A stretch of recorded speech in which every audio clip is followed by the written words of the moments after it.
नमस्कार दोस्तों, मैं उदित स्वागत करता हूं आपका हमारे YouTube चैनल द सेल्फ में, जिसमें हम मैथ के प्रीवियस ईयर क्वेश्चंस का आज एनालिसिस करेंगे। शुरू करने के पहले मैं आपको बता दूं, आप पेड कोर्सेज की जानकारी के लिए इस नंबर पर कॉल या व्हाट्सएप कर सकते हैं और इस लिंक के थ्रू हमारे टेलीग्राम ग्रुप को ज्वाइन कर सकते हैं। और इसके अलावा यूपीएसआई का क्विज ग्रुप और डिस्कशन ग्रुप, जिसका लिंक डिस्क्रिप्शन बॉक्स में मौजूद है, उस पर क्लिक करके आप इसे भी ज्वाइन कर सकते हैं। चलिए शुरू करते हैं आज का पहला क्वेश्चन। 5 समाकल संख्याओं में से r जो है वो p और s का औसत है, q r से बड़ा है और s से छोटा है, q जो है वो p और t का भी औसत है। इस क्रम में हमको क्या 20 की संख्या यानी कि मिडल नंबर फाइंड करना है। इसके लिए जो फर्स्ट हेल्प दे रखी है r p और s का औसत है, यानी कि r इक्वल टू क्या हो जाएगा p प्लस s बाई 2। औसत का क्या फॉर्मूला होता है, औसत equal to sum of observation upon number of observation, यानी कि कुल संख्याओं का योग बटे जितनी संख्याएं दी हुई हैं। तो यहाँ पर जब इसको आप करेंगे तो 2r इक्वल टू कितना हो जाएगा p plus s। Second help दे रखी है q r से बड़ा है, यानी कि q is greater than r और s से छोटा है लेस देन s।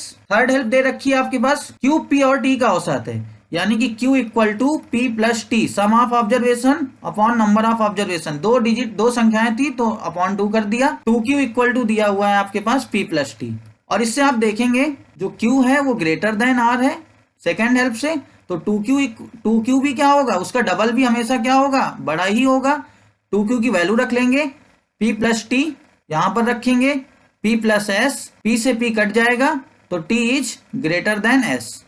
यानी कि इस सीक्वेंस को अगर आप पूरा करेंगे तो यहां पर दिया हुआ है s q एंड r, और यहां पर s जो s से जो बड़ा है वो कौन है, t, तो t को यहां पर लगा देंगे।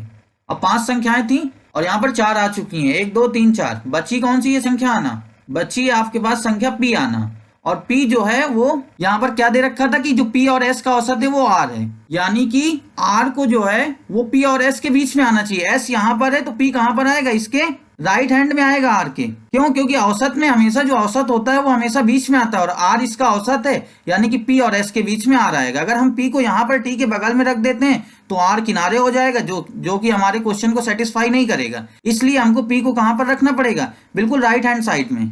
अब सबसे बीच की संख्या आप देख सकते हैं q आ रही है, यानी कि इसका ऑप्शन कौन सा राइट है, सी ऑप्शन बिल्कुल राइट। हाँ, तो अगला क्वेश्चन है हमारा, वृत्त का क्षेत्रफल 22 सेंटीमीटर बढ़ जाता है यदि इसकी त्रिज्या को 1 सेंटीमीटर हम लोग क्या कर देते हैं, इंक्रीज कर देते हैं, बढ़ा देते हैं। तो वृत्त की हमको मूल त्रिज्या यानी कि ओरिजिनल रेडियस क्या थी, तो क्षेत्रफल का मतलब यहाँ पर एरिया बढ़ गया कितना, 22 सेंटीमीटर, जब हमने इसकी त्रिज्या को 1 सेंटीमीटर बढ़ा दिया। तो यानी कि एरिया में कितना डिफरेंस हुआ, 22 सेंटीमीटर का। तो आप डिफरेंस देख लीजिए, पाई आर स्क्वायर, ये बढ़ी हुई त्रिज्या है कैपिटल आर, और जो आपकी ओरिजिनल रेडियस थी वो स्मॉल आर थी, तो माइनस का पाई आर स्क्वायर इक्वल टू 22, क्योंकि डिफरेंस 22 दिया हुआ है, 22 सेंटीमीटर बढ़ जाता है, यानी कि डिफरेंस 22। अब यहाँ पर पाई ऑफ कॉमन ले लीजिए, R square minus R square, pi की वैल्यू रख देंगे 22/7, और हम लोग कैपिटल आर की जगह आर प्लस 1 रख सकते हैं, क्योंकि मूल त्रिज्या 1 सेंटीमीटर बढ़ी है, 1 सेंटीमीटर बढ़ गई, यानी कि जो नई त्रिज्या आएगी वो क्या आएगी, पहली वाली त्रिज्या से आर प्लस 1 आएगी। स्क्वायर उसी तरह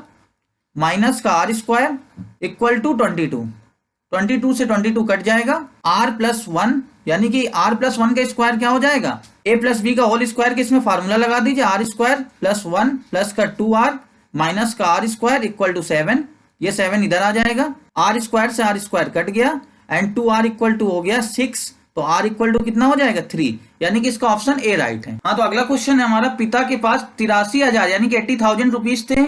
उन्होंने उस धनराशि को अपनी 3 बेटियों में इस प्रकार विभाजित किया कि पहली बेटी की धनराशि का 4 गुना, दूसरी बेटी की धनराशि का 5 गुना और तीसरी बेटी का धनराशि का 7 गुना बराबर है। यानी कि यहाँ पर पहली बेटी का 4 टाइम्स, यानी कि हम पहली बेटी का x मान लेते हैं, दूसरी बेटी के लिए y मान लेते हैं, और तीसरी बेटी के लिए z मान लेते हैं, कि पहली बेटी को x धनराशि मिली और दूसरी बेटी को y मिली और तीसरी बेटी को z धनराशि मिली। क्वेश्चन में हेल्प दे रखी है कि पहली बेटी की धनराशि का 4 गुना यानी कि 4 टाइम्स कर देंगे, दूसरी बेटी का 5 गुना 5 टाइम्स कर देंगे, तीसरी बेटी का 7 गुना 7 टाइम्स कर देंगे। ये सब क्या दिए हुए हैं, इक्वल दिए हुए हैं। अब इस हेल्प से हम लोग इसका क्या निकालेंगे, रेशियो निकालेंगे। तो रेशियो निकालने के लिए x का आप अगली 2 संख्याओं का मल्टीप्लाई करेंगे, 7 इंटू 5 35। जब y का निकालेंगे तो दूसरी बची हुई संख्याओं का उनका मल्टीप्लाई करेंगे, यानी कि 7 4 जा 28। जब z का निकालेंगे जो दूसरी बची हुई संख्याएं हैं उनका मल्टीप्लाई करेंगे। ये रेशियो का रूल है, जब भी इक्वल दिए हों तो जिसका निकालते हैं उसको नहीं देखते हैं, दूसरी 2 संख्याएं हैं उनको मल्टीप्लाई कर लेते हैं। 5 4 जा 20 हो जाएगा। यहाँ पर आप देखेंगे जो कुल धनराशि दी हुई है वो 83,000 दी हुई है। और यहाँ पर रेशियो में कितनी धनराशि दी हुई है, रेशियो में जो धनराशि दी हुई है वो दी हुई है वो भी 83। जब इनका सबका टोटल करेंगे 83 आएगा। तो 83 जो इक्वल है वो 83,000 के इक्वल है। तो 1 की वैल्यू कितनी आ जाएगी, 1000 के। और हमको निकालना क्या है, पहली बेटी की धनराशि। पहली बेटी को 35 रुपीज मिले रेशियो में, तो यानी कि पहली बेटी की धनराशि 35 इंटू 1000 यानी कि 35,000। आपका सी ऑप्शन राइट है। चलते हैं नेक्स्ट क्वेश्चन की। अगर अजय वेतन का 20% भोजन पर और 35% यात्रा पर खर्च करता है, 25% मनोरंजन पर खर्च करता है और आखिर में 4500 की बचत यानी कि सेविंग करता है, तो यात्रा पर खर्च की जाने वाली धनराशि ज्ञात करना है। यहाँ पर आप देखेंगे 20% भोजन पर खर्च किया और 35% यात्रा पर और 25% किस पर खर्च किया, मनोरंजन पर। तो जब इनको ऐड करेंगे आप तो कितना आएगा, जब इनको आपने ऐड किया 80 आ गया। यानी कि 100 में परसेंट का मतलब क्या हुआ, ये सारे परसेंट में दिए हुए थे, तो 100 में 80 रुपीज खर्च कर दिए तो बचे कितने, 20 रुपीज बचे। तो 20 इक्वल टू 4500, क्योंकि 20 की सेविंग करता है ना, बचे का मतलब सेविंग करता है। तो 1 इक्वल टू 4500 अपॉन का 20।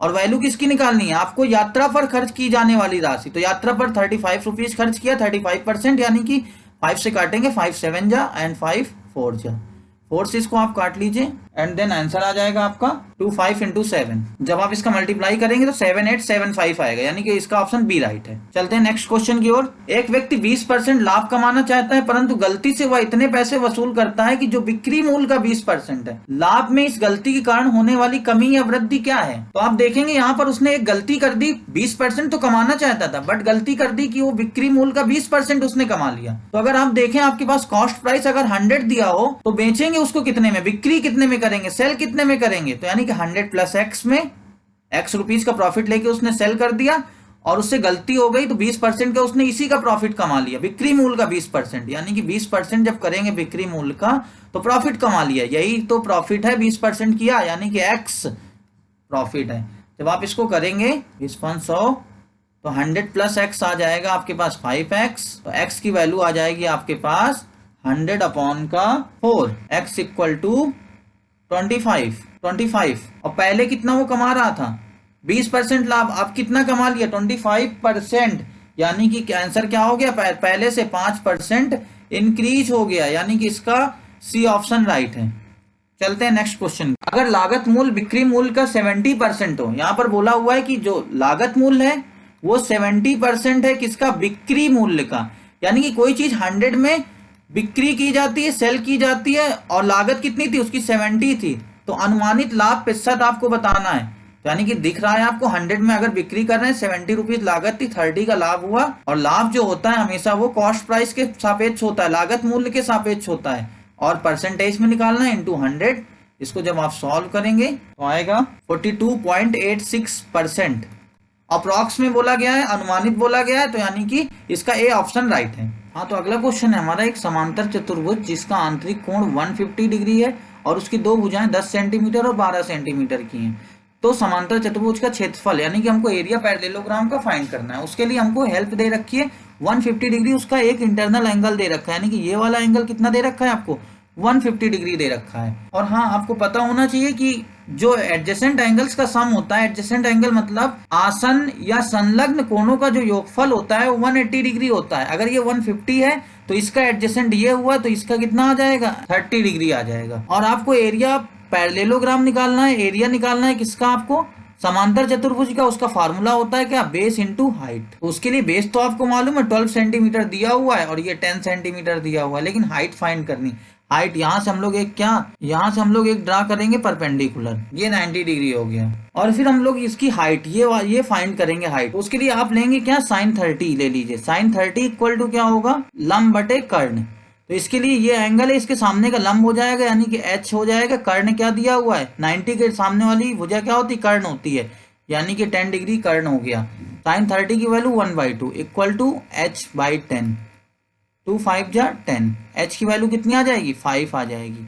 और बेस आपके पास दिया हुआ है, तो एरिया फाइंड करना है। तो एरिया इक्वल टू हो जाएगा 12 इंटू 5 इक्वल टू क्या हो जाएगा, 60 वर्ग सेंटीमीटर, यानी कि इसका ऑप्शन डी राइट है। हाँ, तो अगला क्वेश्चन है हमारा, विपरीत दिशा में चलने वाली दो ट्रेनें एक व्यक्ति को क्रमशः 30 सेकंड और 18 सेकंड में पार करती हैं। अगर वे एक दूसरे को 25 सेकंड में पार करें तो उन दोनों ट्रेनों की गति का अनुपात फाइंड करना है हमको। तो आपको मालूम होना चाहिए जब कोई ट्रेन किसी व्यक्ति, किसी इलेक्ट्रिक पोल या किसी बिजली के खंभे को क्रॉस करती हैं तो वह अपनी लंबाई के बराबर दूरी तय करती हैं। तो 30 सेकंड में किसी व्यक्ति को पहली ट्रेन क्रॉस कर रही है तो कितनी दूरी चलेगी? अगर हमको यहाँ पर उसकी स्पीड पता चल जाए तो पहले ट्रेन की स्पीड मैं v मान लेता हूँ और दूसरे ट्रेन की स्पीड मैं u मान लेता हूँ। तो जो पहली ट्रेन डिस्टेंस कवर करेगी यानी कि d1 इक्वल टू वो कितनी कवर करेगी 30v, और जो दूसरी ट्रेन d2 डिस्टेंस कवर करेगी वो 18u, यानी कि पहले ट्रेन की लंबाई ये हो गई और दूसरे ट्रेन की लंबाई ये हो गई, और वो एक दूसरे को 25 सेकंड में पार कर लेती हैं। यानी कि ये क्या चल रही है, अपोजिट डायरेक्शन में दोनों ट्रेनें चल रही हैं। तो जब अपोजिट डायरेक्शन में दोनों ट्रेनें चलती हैं तो इनकी सापेक्ष चाल क्या होती है, जुड़ जाती है, यानी कि v प्लस यू इनकी सापेक्ष चाल हो जाएगी। और जब ये एक ही दिशा में चलें तो इनकी हमेशा सापेक्ष चाल क्या होती है, घटती है, v माइनस यू।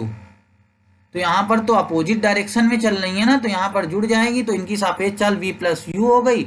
और आपको 25 सेकंड टाइम दिया हुआ है, तो यानी कि कितनी डिस्टेंस ये कवर करेंगी, अपनी दोनों की कुल लंबाई के बराबर, यानी कि 25 into v plus u equal to 25v plus का 25u। यहाँ पर ये दोनों ट्रेनें एक दूसरे को क्रॉस कर रही हैं, यानी कि ये दोनों ट्रेनें अपनी लंबाई के योग के बराबर दूरी तय करेंगी जब वो एक दूसरे को क्रॉस करेंगी। यानी कि d इक्वल टू क्या आ जाएगा, d1 पहली ट्रेन की लंबाई प्लस d2 दूसरी ट्रेन की लंबाई। तो यहाँ पर लिख लेंगे आप 25v प्लस का 25u equal to 30v plus का 18u। जब इसको सॉल्व करेंगे तो आंसर आएगा आगे 5v इक्वल टू 7u आ जाएगा। और हमको इनको दोनों ट्रेनों की गति का अनुपात फाइंड करना है, यानी कि v upon u equal to हो जाएगा 7/5, यानी कि 7:5, यानी कि इसका ऑप्शन सी राइट है। राम ने 2 वर्ष के लिए साधारण ब्याज पर कोई निश्चित राशि किसी ब्याज दर पर उधार ली और उसने वह राशि उसी ब्याज दर पर वार्षिक रूप से संयोजित करते हुए समान अवधि के लिए, यानी कि 2 ही वर्ष के लिए श्याम को उधार दे दी। 2 वर्ष ब्याज श्याम जो है उसे चक्रवृद्धि ब्याज के रूप में 6450 रुपए देता है, परंतु साधारण ब्याज के रूप में राम जो है 6000 ही देता है जिससे लिया है। तो धनराशि और हमको ब्याज दर ज्ञात करनी है। तो आप यहाँ पर देखेंगे कि जो 2 वर्ष का साधारण ब्याज दिया हुआ है वो 6000 दिया हुआ है, तो 1 वर्ष का कितना हो जाएगा, 3000 हो जाएगा। क्यों? क्योंकि जो साधारण ब्याज होता है वो दोनों ईयर बराबर लगेगा। अब जो चक्रवृद्धि ब्याज है वो हमको ब्याज के ऊपर ब्याज लगता है, तो पहले वर्ष तो 3000 ही लगा होगा चक्रवृद्धि ब्याज, जब नेक्स्ट ईयर होगा तो 3000 तो देना ही पड़ेगा आपको। लेकिन जो ये पहले वर्ष का 3000 था उस पर भी ब्याज आपको देना पड़ेगा, क्योंकि चक्रवृद्धि ब्याज ब्याज के ऊपर ब्याज लगता है। तो यहाँ पर डिफरेंस जो है वो 450 रुपए का है 2 वर्ष में। यहाँ पर 6000 है, यहाँ पर 6450 है। तो आप देखेंगे कि जो ब्याज के ऊपर ब्याज लगा उसी का 450 का डिफरेंस आ गया। तो जो 3000 का अगर मैं रेट निकालना चाहूँ x% इक्वल टू हो जाएगा 450, क्योंकि जो 3000 जो पहले वर्ष का साधारण ब्याज था उसी पर तो ब्याज लगा, तभी तो 450 एक्स्ट्रा हो गए। जब इसको हम लोग सॉल्व करेंगे, इससे 0 से 0 काट दिया तो x इक्वल टू आ जाएगा कितना, 15%, 30 उधर जाएगा। तो यानी कि ब्याज की दर तो आ गई 15%। अब हमको मूल राशि ज्ञात करनी है, तो बिल्कुल सिंपल है, आप p इंटू 15/100 इंटू 2 वर्ष के लिए लिया है और कितना वापस कर रहा है, 6000 रुपए। जब इसको सॉल्व करेंगे तो p इक्वल टू क्या आ जाएगा, 6000 बटे 2 × 15 × 100।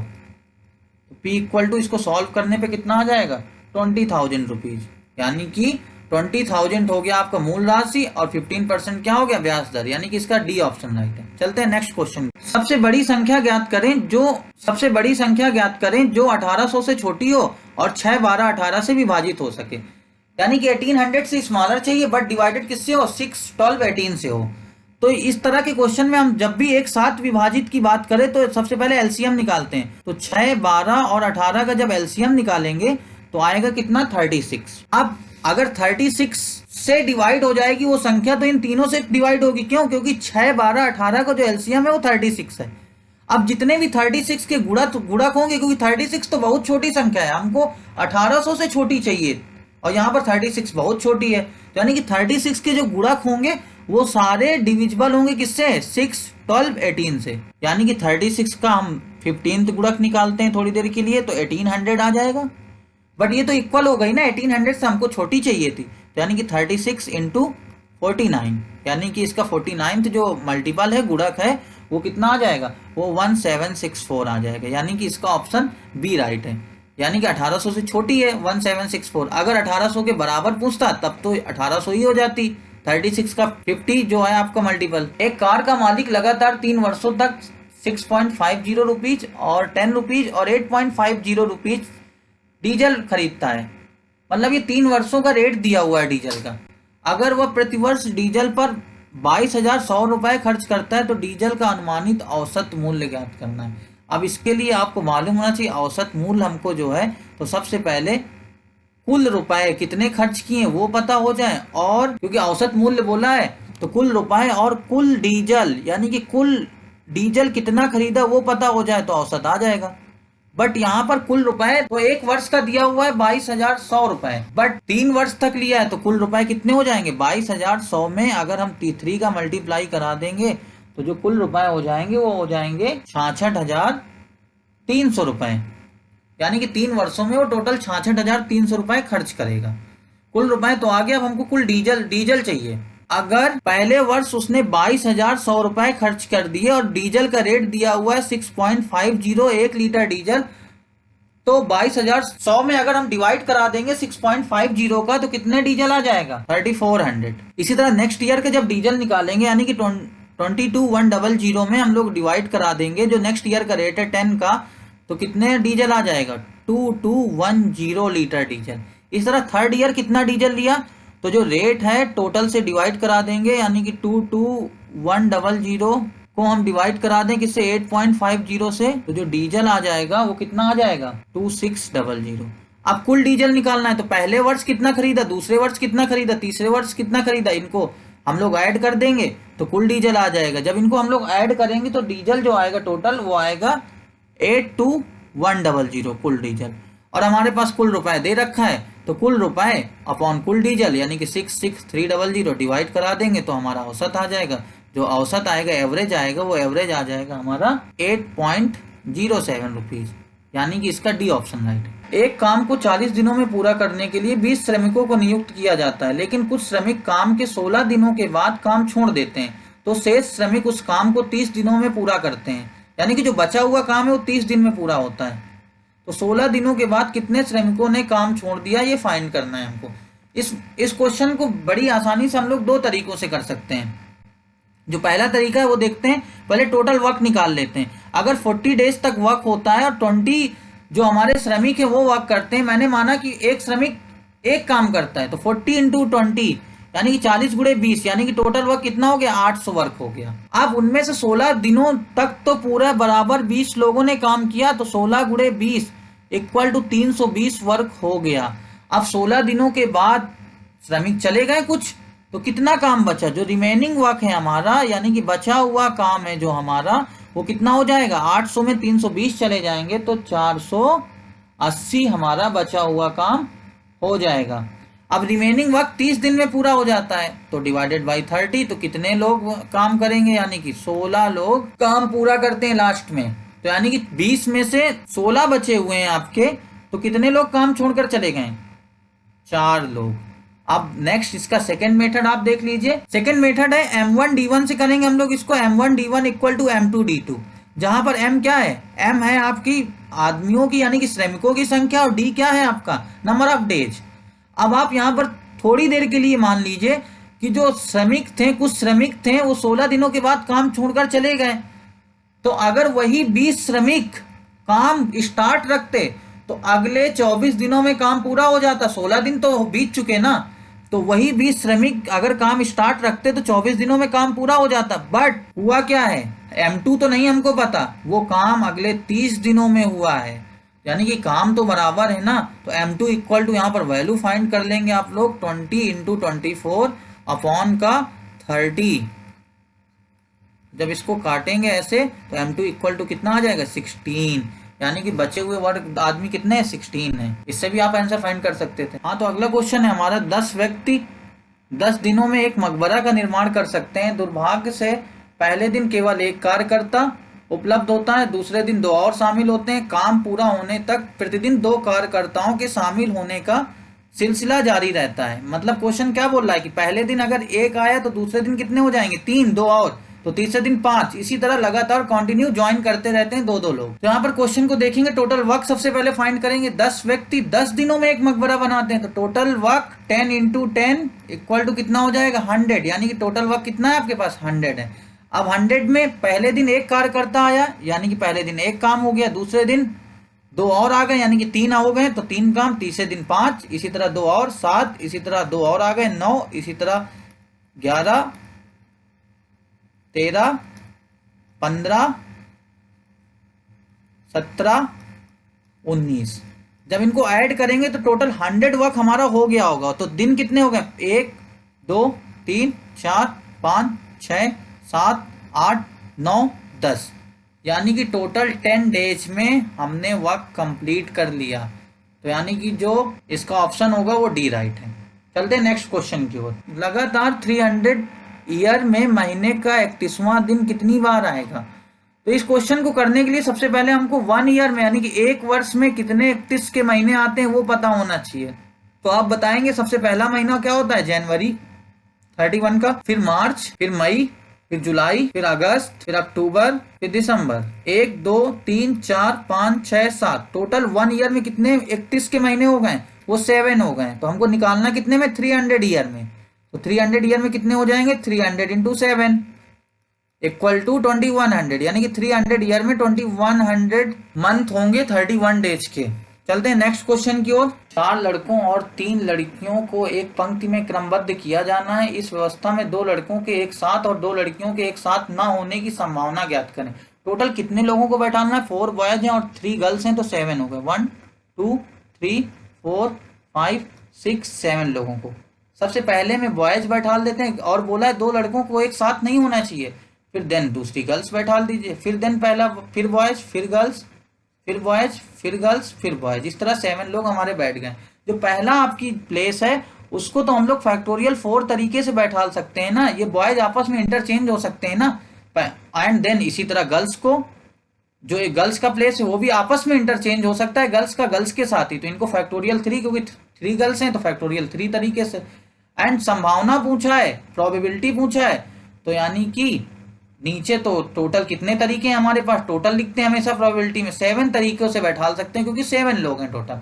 फैक्टोरियल 4 को उसी तरह लिखा रहने देंगे, या एंड आप 3 को क्या लिख सकते हैं, 3 इंटू 2 इंटू 1, एंड 7 को 7 इंटू 6 इंटू 5, और फैक्टोरियल 4 को बचा लीजिए आप एंड फैक्टोरियल 4 से काट दीजिए, 3 से काटेंगे, 3 2 जा 6, 2 से 2 कट गया एंड आंसर आ गया 1/35, यानी कि इनको 1/35 इसकी प्रोबेबिलिटी होगी, यानी कि आंसर बी ऑप्शन राइट है। तो यहाँ पर आज की एनालिसिस हमारी समाप्त होती है।